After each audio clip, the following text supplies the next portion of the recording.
ನಮಸ್ಕಾರಗಳಿರಿ stock market Kannada ಚಾನಲ್ಗೆ ಸ್ವಾಗತ ಸುಸ್ವಾಗತ. ಈ ವಿಡಿಯೋದಲ್ಲಿ ಈ ವಾರ ನಮ್ಮ ಮಾರ್ಕೆಟ್ ನ ಮೇಲೆ ಅಥವಾ ಕೆಳಗಡೆ ತಗೊಂಡು ಹೋಗಬಹುದಾಗಿರುವಂತಹ ಇಂಪಾರ್ಟೆಂಟ್ ಇವೆಂಟ್ ಗಳ ಬಗ್ಗೆ ತಿಳ್ಕೊಳ್ಳುವಂತ ಪ್ರಯತ್ನವನ್ನು ಮಾಡೋಣ. ಯಾವೆಲ್ಲ ಇವೆಂಟ್ ಗಳಿದ್ದಾವೆ, ಎಷ್ಟು ಮಟ್ಟಿಗೆ ಮಾರ್ಕೆಟ್ ನ ಮೇಲೆ ಇಂಪ್ಯಾಕ್ಟ್ ಮಾಡಬಹುದು, ಯಾವನ್ನ ನಾವು ವಾಚ್ ಮಾಡಬೇಕು, ಇದ್ರ ಬಗ್ಗೆ ತಿಳ್ಕೊಳ್ಳೋಣ. ಆಸ್ ಯೂಶುವಲ್ ಮುಂದುವರಿಯ ಮುಂಚೆ ಡಿಸ್ಕ್ಲೇಮರ್ ಕೊಡ್ಲಿಕ್ಕೆ ಇಷ್ಟಪಡ್ತೀನಿ. ಇಲ್ಲಿ ಕವರ್ ಮಾಡ್ತಿರುವಂತಹ ಯಾವುದೇ ಸ್ಟಾಕ್ ಅನ್ನು ಕೂಡ ರೆಕಮೆಂಡ್ ಮಾಡ್ತಿಲ್ಲ. ನೀವು ಫರ್ದರ್ ಸ್ಟಡಿ ಮೆಡಿಟೇಷನ್ ತಗೊಳ್ಬಹುದು. ಆಸ್ ಎಜುಕೇಶನಲ್ ಪರ್ಪಸ್ ನಾನು ವಿಡಿಯೋ ಮುಂದೆ ತರ್ತಾ ಇದ್ದೀನಿ. ಹಾಗೆ ಡಿಸ್ಕ್ರಿಪ್ಷನ್ ಅಲ್ಲಿ ಅಕೌಂಟ್ ಓಪನಿಂಗ್ ಲಿಂಕ್ ಇದೆ, ಅಕೌಂಟ್ ಅನ್ನು ಓಪನ್ ಮಾಡ್ಕೊಳ್ಬಹುದು. ಇನ್ವೆಸ್ಟ್ಮೆಂಟ್ ಗೆ ಸಂಬಂಧಪಟ್ಟಂತೆ ನಿಮ್ಗೆ ಏನಾದರೂ ಸಪೋರ್ಟ್ ಬೇಕು ಅಂತಂದ್ರೆ ಈ ನಂಬರ್ ಗಳ ಮೂಲಕ ನಮ್ಮ ಟೀಮ್ ಅನ್ನ ಕಾಂಟ್ಯಾಕ್ಟ್ ಮಾಡಬಹುದು. ಇಲ್ಲಿ ಮೆನ್ಷನ್ ಮಾಡಿರುವಂತಹ ಎಲ್ಲ ಸರ್ವಿಸಸ್ ನಮ್ಮ ಮೂಲಕ ಸಿಗುತ್ತೆ. ಬಟ್ ಕಂಡೀಷನ್ ಒಂದೇ, ನಮ್ಮ ಮೂಲಕ ಅಕೌಂಟ್ ಓಪನ್ ಆಗಿರಬೇಕು. ಹಾಗಾಗಿ ಲಿಂಕ್ ಅನ್ನು ಬಳಸ್ಕೊಂಡು ಅಕೌಂಟ್ ಓಪನ್ ಮಾಡ್ಕೊಂಡು ಕಾಂಟ್ಯಾಕ್ಟ್ ಮಾಡಬಹುದು. ಏನು ಇವೆಂಟ್ ಗಳಿಗೆ ಹೋಗೋದಕ್ಕೆ ಮುಂಚೆ ಕಳೆದ ವಾರದ ನಮ್ಮ ಮಾರ್ಕೆಟ್ ಹಾಗೂ ಅಮೆರಿಕನ್ ಮಾರ್ಕೆಟ್ ನ ಪರ್ಫಾರ್ಮೆನ್ಸ್ ಅನ್ನು ನೋಡಿಕೊಂಡು ಮುಂದುವರಿಯೋಣ. ಕಳೆದ ವಾರ 5 ಡೇಸ್ ಪರ್ಫಾರ್ಮೆನ್ಸ್ ಅನ್ನು ಓಪನ್ ಮಾಡಿದ್ರೆ ನೋಡಬಹುದು 350 ಪಾಯಿಂಟ್ಸ್ ಅಥವಾ 1.36% ಡೌನ್ ಪರ್ಫಾರ್ಮೆನ್ಸ್ ನೋಡ್ಲಿಕ್ಕೆ ಸಿಕ್ತು. ಎಸ್ಪೆಷಲಿ ಶುಕ್ರವಾರದ ಪರ್ಫಾರ್ಮೆನ್ಸ್ ಏನಿತ್ತು ಅದೇ ನೆಗೆಟಿವ್ ಮಾಡ್ತು ಅಂತ ಹೇಳ್ಬೋದು. ಅಲ್ಲಿ ಏನಾದ್ರೂ ಸ್ವಲ್ಪ ಪಾಸಿಟಿವ್ ಪರ್ಫಾರ್ಮೆನ್ಸ್ ಬಂದಿದ್ರೆ may be weekly closing positive ಇರ್ತಾ ಇತ್ತು. ಬಟ್ ಶುಕ್ರವಾರ ಒಂದಷ್ಟು ನೆಗೆಟಿವ್ ಇಂಪ್ಯಾಕ್ಟ್ ಆಯ್ತು. ಹಾಗಾಗಿ 350 ಪಾಯಿಂಟ್ಸ್ ಡೌನ್ ಅಲ್ಲಿ ನಮ್ಮ ನಿಫ್ಟಿ ಕಳೆದ ವಾರ ಕ್ಲೋಸಿಂಗ್ ಅನ್ನು ಕೊಟ್ಟಿದೆ. ಇನ್ನು ಸೆನ್ಸೆಕ್ಸ್ ಕಡೆ ಬಂದ್ರೆ ಸೆನ್ಸೆಕ್ಸ್ ಅಲ್ಲಿ 5 ಡೇಸ್ ಪರ್ಫಾರ್ಮೆನ್ಸ್ ಅನ್ನು ಓಪನ್ ಮಾಡಿದ್ರೆ ಇಲ್ಲೂ ಕೂಡ ನೋಡಬಹುದು 1341 ಪಾಯಿಂಟ್ಸ್ ಅಥವಾ 1.6% ಡೌನ್ ಅಲ್ಲಿ ಕ್ಲೋಸಿಂಗ್ ಕಂಡು ಬಂದಿದೆ. ಒಟ್ಟಿನಲ್ಲಿ ಇಂದಿನ ವಾರ ಟ್ರೇಡ್ ಡೀಲ್ ಇಂಪ್ಯಾಕ್ಟ್ ಚೆನ್ನಾಗಿತ್ತು. ಬಟ್ ಈ ವಾರದಲ್ಲಿ ಒಂದಷ್ಟು ನೆಗೆಟಿವ್ ಪರ್ಫಾರ್ಮೆನ್ಸ್ ನೋಡ್ಲಿಕ್ಕೆ ಸಿಕ್ಕಿದೆ. ಅದಕ್ಕೆ ಹಲವು ಕಾರಣಗಳು ಇತ್ತು, ನಿಮಗೆ ಗೊತ್ತಿದೆ ಈಗಾಗಲೇ. ಎಸ್ಪೆಷಲಿ ಆಂಥ್ರೋಪಿಕ್ ಎಐ ಸಾಕಷ್ಟು ನೆಗೆಟಿವ್ ಇಂಪ್ಯಾಕ್ಟ್ ಅನ್ನ ಮಾಡಿದೆ ಅಂತ ಹೇಳ್ಬೋದು ಮಾರ್ಕೆಟ್ ನ ಮೇಲೆ. ಇನ್ನು ಅಮೆರಿಕನ್ ಮಾರ್ಕೆಟ್ ಯಾವ ರೀತಿ ಪರ್ಫಾರ್ಮ್ ಮಾಡಿದೆ ಅಂತ ನೋಡೋದಾದ್ರೆ ಶುಕ್ರವಾರದ ಸೆಷನ್ ಅಲ್ಲಿ ನೋಡಬಹುದು ಫ್ಲಾಟ್ ಪರ್ಫಾರ್ಮೆನ್ಸ್ ಇದೆ. ಆದ್ರೆ ಗ್ರೀನ್ ಅಲ್ಲಿ ಕ್ಲೋಸಿಂಗ್ ಕಂಡು ಬಂದಿದೆ 48 ಪಾಯಿಂಟ್ಸ್ ಅಥವಾ 0.09% ಪಾಸಿಟಿವ್ ಫ್ಲಾಟ್ ಆಗಿ ಓಪನ್ ಆಗಿದೆ. ನಂತರ ಡೌನ್ ಆಗಿ ಮತ್ತೆ ಒಳ್ಳೆ ರಿಕವರಿ ಕಂಡು ಬಂತು. ಬಟ್ ಸಸ್ಟೈನ್ ಆಗ್ಲಿಲ್ಲ. ನೋಡಬಹುದು ಯಾವ ರೀತಿ ಡೌನ್ ಆಗಿದೆ ಅಂತ. ಓವರ್ ಆಲ್ ಫ್ಲಾಟ್ ಪರ್ಫಾರ್ಮೆನ್ಸ್ ಡೌ ಜೋನ್ಸ್ ಅಲ್ಲಿ ನೋಡ್ಲಿಕ್ಕೆ ಸಿಕ್ಕಿದೆ ಲಾಸ್ಟ್ ವೀಕ್ ಅಲ್ಲಿ. ಇನ್ನು ನಾಸ್ಟಾಕ್ ಕಡೆ ಬಂದ್ರೆ ನಾಸ್ಟಾಕ್ ಅಲ್ಲಿ ಶುಕ್ರವಾರ ಫ್ಲಾಟಿಶ್ ಪರ್ಫಾರ್ಮೆನ್ಸ್ ಇದೆ. 50 ಪಾಯಿಂಟ್ಸ್ ಅಥವಾ 0.2% ಡೌನ್ ಅಲ್ಲಿ ಕ್ಲೋಸಿಂಗ್ ಕಂಡು ಬಂದಿದೆ. ಬಟ್ 5 ಡೇಸ್ ಪರ್ಫಾರ್ಮೆನ್ಸ್ ಅನ್ನು ಓಪನ್ ಮಾಡಿದ್ರೆ ಇಲ್ಲೂ ಕೂಡ ನೆಗೆಟಿವ್ ಇಂಪ್ಯಾಕ್ಟ್ ಆಗಿದೆ. ಮೋರ್ ದನ್ 400 ಪಾಯಿಂಟ್ಸ್ ಡೌನ್ ಅಲ್ಲಿ ನಾಸ್ಟಾಕ್ ಕ್ಲೋಸಿಂಗ್ ಅನ್ನು ಕೊಟ್ಟಿದೆ.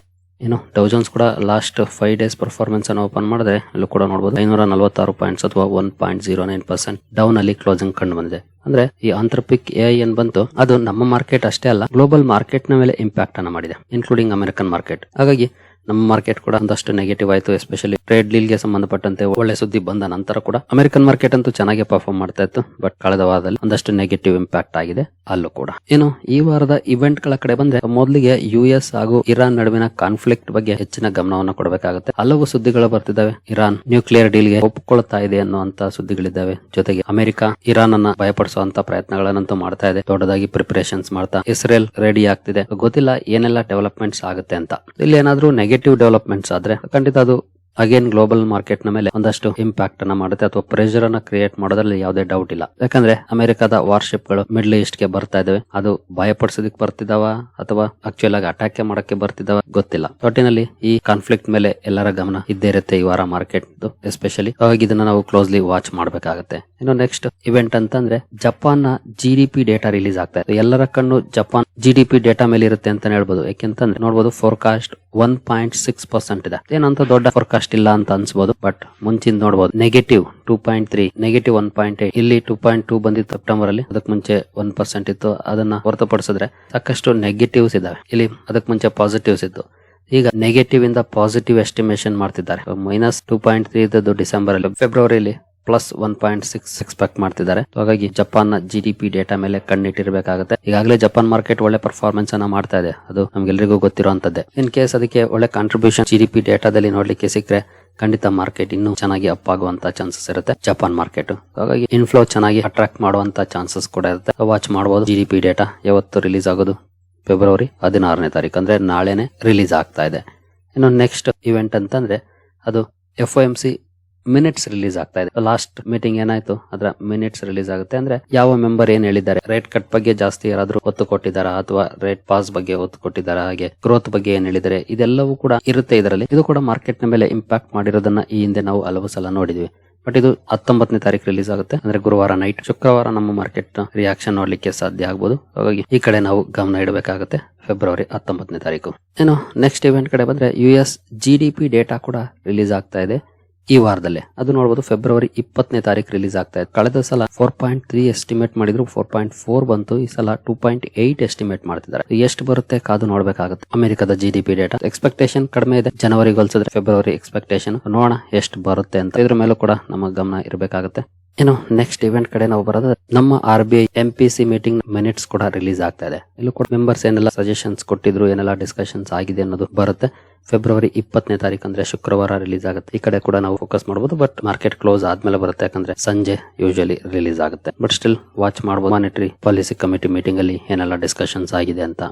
ಅದನ್ನು ಹೊರತುಪಡಿಸಿದ್ರೆ ರಿಸಲ್ಟ್ಸ್ ಇದೆ. ಆಲ್ಮೋಸ್ಟ್ ರಿಸಲ್ಟ್ ಸೀಸನ್ ಈ ವಾರಕ್ಕೆ ಮುಗಿದೋಗಿದೆ. ಬಟ್ ಸ್ಟಿಲ್ ಇನ್ನು ಕೆಲವು ಕಂಪನಿಗಳ ನಂಬರ್ಸ್ ಬಾಕಿ ಇದೆ ಬರೋದು. ಬಟ್ ಬೆರಳೆಣಿಕೆ ಎಷ್ಟು ಕಂಪನಿಗಳು, ಇವುಗಳನ್ನು ಕೂಡ ವಾಚ್ ಮಾಡಬಹುದು ಯಾವ ರೀತಿ ಇರುತ್ತೆ ಕಂಪನಿಗಳ ನಂಬರ್ಸ್ ಅಂತ. ಈ ವಾರ ಹಾಗೂ ಮುಂದಿನ ವಾರದಲ್ಲಿ ಈ ಕಂಪನಿಗಳು ಕೂಡ ನಂಬರ್ಸ್ ಅನ್ನ ಅನೌನ್ಸ್ ಮಾಡ್ತಿದ್ದಾವೆ.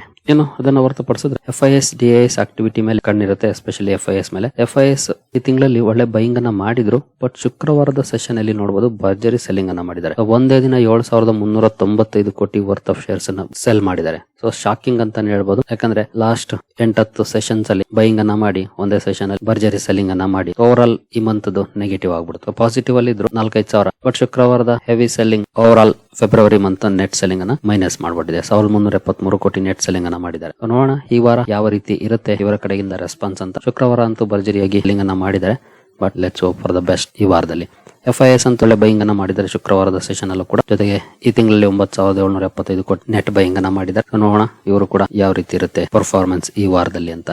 ಇನ್ನು ಕ್ರೂಡ್ ಮೇಲೆ ಕಣ್ಣಿಟ್ಟಿರ್ಬೇಕಾಗುತ್ತೆ, ಯಾಕಂದ್ರೆ ಈಗ 67-68 ರೇಂಜ್ ಅಲ್ಲಿ ಇದೆ. ಆಲ್ಮೋಸ್ಟ್ 70 ರೇಂಜ್ ವರೆಗೂ ಕೂಡ ಹೋಗಿತ್ತು. ಇನ್ ಕೇಸ್ ಮಿಡ್ಲ್ ಈಸ್ಟ್ ಅಲ್ಲಿ ಏನಾದ್ರು ಸಮಸ್ಯೆಗಳು ಜಾಸ್ತಿ ಆದ್ರೆ ಖಂಡಿತ ಇಲ್ಲಿ ಒಂದಷ್ಟು ರ್ಯಾಲಿಯನ್ನ ನಾವು ಎಕ್ಸ್ಪೆಕ್ಟ್ ಮಾಡಬಹುದಾಗಿರುತ್ತೆ. ಇನ್ ಕೇಸ್ ಏನಾದ್ರು ಅಲ್ಲಿ ಇರಾನ್ ಮೇಲೆ ಅಮೆರಿಕ ಯುದ್ಧವನ್ನ ಘೋಷಣೆ ಮಾಡಿದ್ರೆ ಅಥವಾ ಅಟ್ಯಾಕ್ ಅನ್ನ ಮಾಡಿದ್ರೆ ಇಲ್ಲಿ ಸಪ್ಲೈ ಚೈನ್ ಮೇಲೆ ಇಂಪ್ಯಾಕ್ಟ್ ಆಗುತ್ತೆ, ಕ್ರೂಡ್ ಪ್ರೈಸ್ ಜಾಸ್ತಿ ಆಗುವಂತ ಪ್ರಾಬಬಿಲಿಟಿ ಇರುತ್ತೆ. ಹಾಗಾಗಿ ಇದನ್ನ ನಾವು ಕ್ಲೋಸ್ಲಿ ವಾಚ್ ಮಾಡಬೇಕಾಗುತ್ತೆ. ಮಿಡ್ಲ್ ಈಸ್ಟ್ ಅಲ್ಲಿ ಏನೆಲ್ಲ ಡೆವಲಪ್ಮೆಂಟ್ಸ್ ಆಗುತ್ತೆ ಅಂತ. ಈಗಾಗಲೇ ಅಲ್ಲಿ ಇರುವಂತ ಕಾನ್ಫ್ಲಿಕ್ಟ್ ನ ಕಾರಣಕ್ಕೆ 60 ರೇಂಜ್ ಅಲ್ಲಿ ಇದ್ದಂತ ಬ್ರೆಂಟ್ ಕ್ರೂಡ್ 70 ರೇಂಜ್ ಗೆ ಬರ್ತಾ ಇರೋದು. ಇನ್ ಕೇಸ್ ಆ ಕಾನ್ಫ್ಲಿಕ್ಟ್ ಗೆ ಬೇಗ ಎಂಡ್ ಸಿಕ್ಕರೆ ಮೇ ಬಿ ಮತ್ತೆ ವಾಪಸ್ 60 ರೇಂಜ್ ಗೆ ಬರುವಂತ ಪ್ರಾಬಬಿಲಿಟಿ ಇರುತ್ತೆ ಬ್ರೆಂಟ್ ಕ್ರೂಡ್.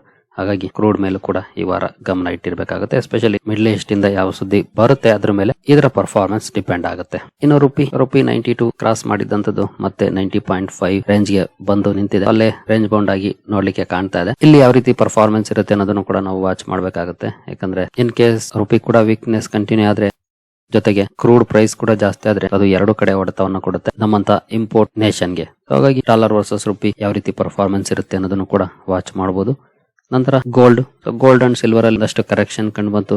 ಜೊತೆಗೆ ಗೋಲ್ಡ್ ಕೂಡ ಈಗಲೂ ನೋಡಬಹುದು ಅರೌಂಡ್ 14-15% ಡೌನ್ ಅಲ್ಲಿ ಇದೆ ಹೈಯಿಂದ, ಬಟ್ ಕನ್ಸಾಲಿಡೇಟ್ ಆಗ್ತಾ ಇದೆ. ಈ ವಾರ ಯಾವ ರೀತಿ ಇರುತ್ತೆ ಪರ್ಫಾರ್ಮೆನ್ಸ್ ಅಬ್ಸರ್ವ್ ಮಾಡಬಹುದು, ಬಟ್ ಕೇರ್ಫುಲ್ ಆಗಿ ಮೂವ್ ಮಾಡಬೇಕಾಗುತ್ತೆ. ಅಗ್ರೆಸಿವ್ ಆಗಿ ಖಂಡಿತ ಗೋಲ್ಡ್ ಅಂಡ್ ಸಿಲ್ವರ್ ಅನ್ನ ಈ ಲೆವೆಲ್ ಅಲ್ಲಿ ಆಡ್ ಮಾಡೋದು ಅಷ್ಟು ಒಳ್ಳೇದಲ್ಲ. ಇನ್ನು ನೆಕ್ಸ್ಟ್ ಪ್ರೈಮರಿ ಮಾರ್ಕೆಟ್ ಕಡೆ ಬಂದು ಈ ವಾರ ಒಂದು IPO ಓಪನ್ ಆಗ್ತಾ ಇದೆ. ಅದು ಕೂಡ 20ನೇ ತಾರೀಕು ಅಂದ್ರೆ ಶುಕ್ರವಾರ. ಗಾಡಿಯಂ IVF ಅಂಡ್ ವುಮೆನ್ ಹೆಲ್ತ್ 20ನೇ ತಾರೀಕು ಓಪನ್ ಆಗ್ತಾ ಇದೆ ಅಂದ್ರೆ ಶುಕ್ರವಾರ ಓಪನ್ ಆಗುತ್ತೆ. ಇದನ್ನು ಕೂಡ ಸ್ಟಡಿ ಮಾಡಬಹುದು. ಮುಂದಿನ ವಾರದಲ್ಲಿ ಒಂದೆರಡು IPOಗಳು ಓಪನ್ ಆಗ್ತಾ ಇದಾವೆ. ಈ ವಾರದಲ್ಲಿ ಜಸ್ಟ್ ಒಂದು IPO ಓಪನ್ ಆಗುತ್ತೆ. ಈ ಕಡೆ ಕೂಡ ಗಮನವನ್ನು ಕೊಡಬಹುದು. ಪ್ರೈಮರಿ ಮಾರ್ಕೆಟ್ ಮತ್ತೆ ಆಕ್ಟಿವ್ ಆಗ್ತಾ ಇದೆ.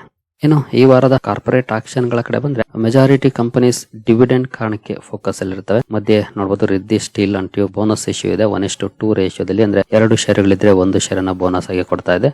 ಇನ್ನು ಬಜೆಲ್ ಇಂಟರ್ನ್ಯಾಷನಲ್ ಕೂಡ ಬೋನಸ್ ಇಶ್ಯೂ ಇದೆ 1:1 ರೇಷಿಯೋದಲ್ಲಿ. 1 ಶೇರ್ಗೆ 1 ಶೇರ್ ಅನ್ನ ಬೋನಸ್ ಆಗಿ ಕೊಡ್ತಾ ಇದೆ. 18 ಫೆಬ್ರವರಿ ರೆಕಾರ್ಡ್ ಡೇಟ್ ಆಗಿರುತ್ತೆ, ಎಕ್ಸ್ ಡೇಟ್ ಆಗಿರುತ್ತೆ. ಅವತ್ತು ಸ್ಟಾಕ್ ಪ್ರೈಸ್ ಅಲ್ಲಿ ಬದಲಾವಣೆ ಆಗುತ್ತೆ. ಇನ್ನು ಆನಿಕ್ಸ್ ಸೋಲಾರ್ ಎನರ್ಜಿ ರೈಟ್ಸ್ ಇಶ್ಯೂ ಇದೆ. ನಂತರ ಇನ್ನು ಮೆಜಾರಿಟಿ ಕಂಪನಿಗಳು ಡಿವಿಡೆಂಡ್ ಕಾರಣಕ್ಕೆ ಫೋಕಸ್ ಅಲ್ಲಿರ್ತವೆ. ಇಲ್ಲೊಂದು ಸ್ಟಾಕ್ ಸ್ಪ್ಲಿಟ್ ಇದೆ. ಟೈಟನ್ ಬಯೋಟೆಕ್ 10 ರೂಪಾಯಿ ಇರುವಂತ ಫೇಸ್ ವ್ಯಾಲ್ಯೂನ 2 ರೂಪಾಯಿ ಮಾಡ್ತಾ ಇದೆ ಕಂಪನಿ. ಅಂದ್ರೆ 1:5 ರೇಷಿಯೋದಲ್ಲಿ ಸ್ಟಾಕ್ ಸ್ಪ್ಲಿಟ್ ಆಗುತ್ತೆ. 20 ಫೆಬ್ರವರಿ ಡೇಟ್ ಆಗಿರುತ್ತೆ. ಅವತ್ತು ಸ್ಟಾಕ್ ಪ್ರೈಸ್ ಅಡ್ಜಸ್ಟ್ ಆಗುತ್ತೆ. ಇವುಗಳನ್ನು ಕೂಡ ವಾಚ್ ಮಾಡಬಹುದು. ಡ್ಯೂರಿಂಗ್ ಕಾರ್ಪೊರೇಟ್ ಆಕ್ಷನ್ ಸ್ಟಾಕ್ ಗಳಲ್ಲಿ ಯಾವ ರೀತಿ ರಿಯಾಕ್ಷನ್ ಬರುತ್ತೆ ಅಂತ. ಸರಿಗಳಿರಿ, ನಿಮ್ಮಲ್ಲಿ ಯಾರಿಗಾದ್ರೂ ಸ್ಟಾಕ್ ಮಾರ್ಕೆಟ್ ಬಗ್ಗೆ ಕಲಿಯುವಂತ ಆಸಕ್ತಿ ಇದ್ರೆ ನಮ್ಮ ತರಬೇತಿ ಕಾರ್ಯಕ್ರಮಕ್ಕೆ ಜಾಯ್ನ್ ಆಗಬಹುದು. 6 ತಿಂಗಳ ಕಾರ್ಯಕ್ರಮ ಆಗಿರುತ್ತೆ. ಇದು ಪ್ಯೂರ್ಲಿ ಎಜುಕೇಶನಲ್ ಪ್ರೋಗ್ರಾಮ್ ಆಗಿರುತ್ತೆ. ಯಾವುದೇ ರೀತಿಯ ಸ್ಟಾಕ್ ರೆಕಮೆಂಡೇಶನ್ ಇಲ್ಲಿ ಸಿಗೋದಿಲ್ಲ, ಬಟ್ ಒಂದು ಒಳ್ಳೆ ಕಂಪನಿಯನ್ನ ಹೇಗೆ ಆಯ್ಕೆ ಮಾಡಬೇಕು ಅನ್ನೋದನ್ನ ತಿಳ್ಕೊಳ್ಬಹುದಾಗಿರುತ್ತೆ. ಜೊತೆಗೆ techno fund analysis, technical analysis and fundamental analysis ಎರಡೂ ಇರುತ್ತೆ. ಜೊತೆಗೆ ಎರಡನ್ನು ಇಂಟಿಗ್ರೇಟ್ ಮಾಡಿ ಎಂಟ್ರಿ ಎಕ್ಸಿಟ್ ಅನ್ನ ಹೇಗೆ ಫೈಂಡ್ ಮಾಡಬಹುದು ಅನ್ನೋದ್ರ ಬಗ್ಗೆ ಕೂಡ ಇದರಲ್ಲಿ ವಿಷಯವನ್ನ ತಿಳಿಸ್ಕೊಡ್ತೀವಿ. ಇಂಟ್ರೆಸ್ಟ್ ಇರೋರು ಇಮೇಲ್ ಮೂಲಕ ಸಂಪರ್ಕ ಮಾಡಬಹುದು. ಸರಿಗಳಿರಿ, ಈ ವಿಡಿಯೋ ನಿಮಗೆ ಇಷ್ಟ ಆಗಿದೆ ಅಂದ್ಕೊಳ್ತೀನಿ. ಹಾಗೆ ಡಿಸ್ಕ್ರಿಪ್ಷನ್ ಅಲ್ಲಿ ಅಕೌಂಟ್ ಓಪನಿಂಗ್ ಲಿಂಕ್ ಇದೆ, ಅಕೌಂಟ್ ಅನ್ನು ಓಪನ್ ಮಾಡ್ಕೊಳ್ಬಹುದು. ಮುಂದಿನ ವಿಡಿಯೋದಲ್ಲಿ ಸಿಗೋಣ. ಅಲ್ಲಿವರೆಗೂ ಜೈ ಹಿಂದ್, ಜೈ ಕರ್ನಾಟಕ.